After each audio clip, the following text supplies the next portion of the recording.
क्या ममता बनर्जी की उम्मीदों पर पानी फिर गया? क्या एसआईआर के मुद्दे पर बुरी तरह पिछड़ गई टीएमसी?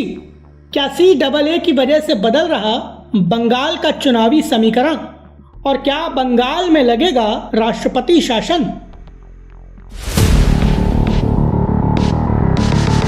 नमस्कार, ये है एनालाइज नाउ। मैं हूं कृष्णा वाजपेयी और आज हम बात करेंगे पश्चिम बंगाल के विधानसभा चुनावों की।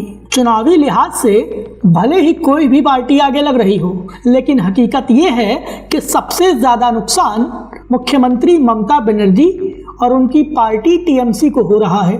और ममता बनर्जी की सरकार को लेकर सुप्रीम कोर्ट ने जो कुछ कहा है, उसके चलते राज्य में राष्ट्रपति शासन भी लगाया जा सकता है।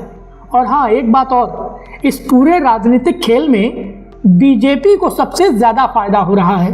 मोदी शाह ने जो चुनावी रणनीति बनाई है, उसके लिहाज से बंगाल की राजनीति में बीजेपी का विस्तार तय लग रहा है।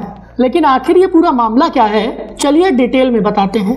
वीडियो शुरू करें उसके पहले हमारे चैनल को सब्सक्राइब कर लीजिए और नए वीडियो की अपडेट सबसे पहले पाने के लिए हमारे चैनल की नोटिफिकेशन सेटिंग ऑन कर लीजिए। तो चलिए अब बात करते हैं बंगाल की। बंगाल में अगले 1-2 महीनों में विधानसभा के चुनाव होने हैं और चुनाव से पहले चुनाव आयोग एसआईआर यानी वोटर लिस्ट के रिवीजन का काम कर रहा है।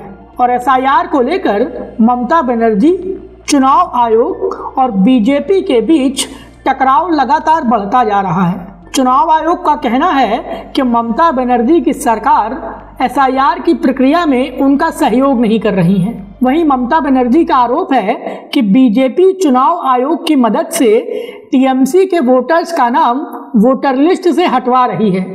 दूसरी ओर बीजेपी है जिसने सीएए का एक ऐसा दांव चला है कि मुख्यमंत्री ममता बनर्जी की सरकार 3 ओर से बुरी तरीके से घिर गई है। इतना ही नहीं, सबसे बड़ा डर राज्य में राष्ट्रपति शासन लगने का है, क्योंकि अगर राष्ट्रपति शासन लगा तो पर्दे के पीछे से बंगाल की पूरी सरकार अमित शाह के हाथ में आ जाएगी। सबसे पहले बात करते हैं सुप्रीम कोर्ट की, क्योंकि अदालत में मामला सबसे ज्यादा संगीन हो गया है। सुप्रीम कोर्ट ने चुनाव आयोग के उस आरोप को तवज्जो दी है जिसमें कहा गया है कि ममता बनर्जी की सरकार एसआईआर की प्रक्रिया में चुनाव आयोग का सहयोग नहीं कर रही है।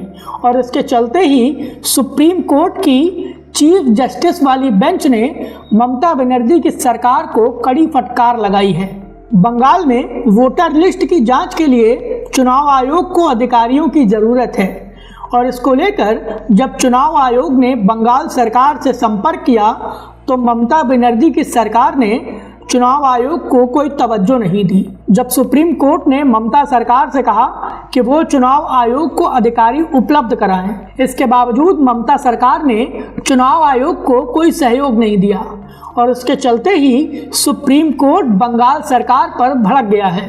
सुप्रीम कोर्ट ने ममता सरकार को एक क्लियर कट आदेश दिया है कि अगर एसआईआर की प्रक्रिया पूरी नहीं होगी तो राज्य में वोटर लिस्ट तैयार नहीं हो पाएगी और तैयार नहीं हुई तो राज्य में समय पर विधानसभा चुनाव नहीं होंगे। दूसरी ओर बीजेपी है जो विधानसभा चुनावों के लिहाज से टीएमसी पर बहुत ज्यादा आक्रामक हो गई है और अपने वोट बैंक का विस्तार करने के लिए अलग अलग हथकंडे अपना रही है।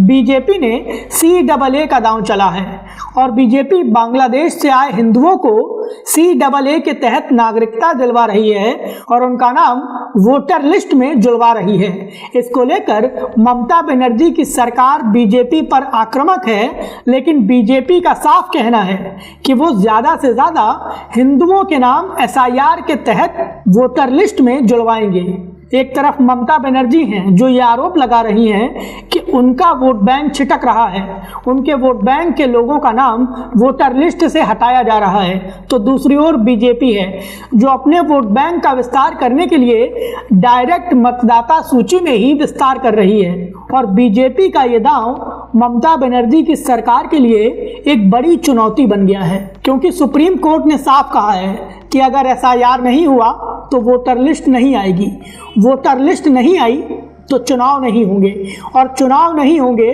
तो पूरा गेम पलट जाएगा। जी हाँ, बंगाल में विधानसभा का कार्यकाल 7 मई 2026 तक का है।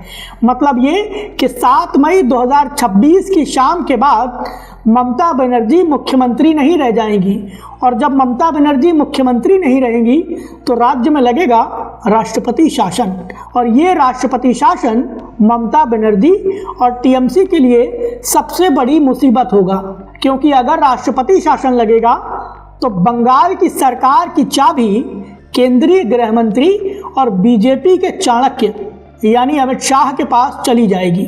अगर बंगाल का विधानसभा चुनाव केंद्रीय गृह मंत्री अमित शाह की देखरेख में होता है तो वो चुनाव अधिकारी जो ममता बनर्जी की सरकार के प्रति सहानुभूति रखते हैं वो किसी भी तरह का पक्षपात नहीं कर पाएंगे, उनके खिलाफ तगड़ा एक्शन लिया जाएगा। नतीजा ये कि टीएमसी का चुनावी नेक्सस ठप हो जाएगा, और अगर ऐसा हुआ तो ये मानकर चलिए कि अगले बंगाल विधानसभा चुनाव में टीएमसी के लिए सत्ता हासिल करना बेहद मुश्किल हो जाएगा।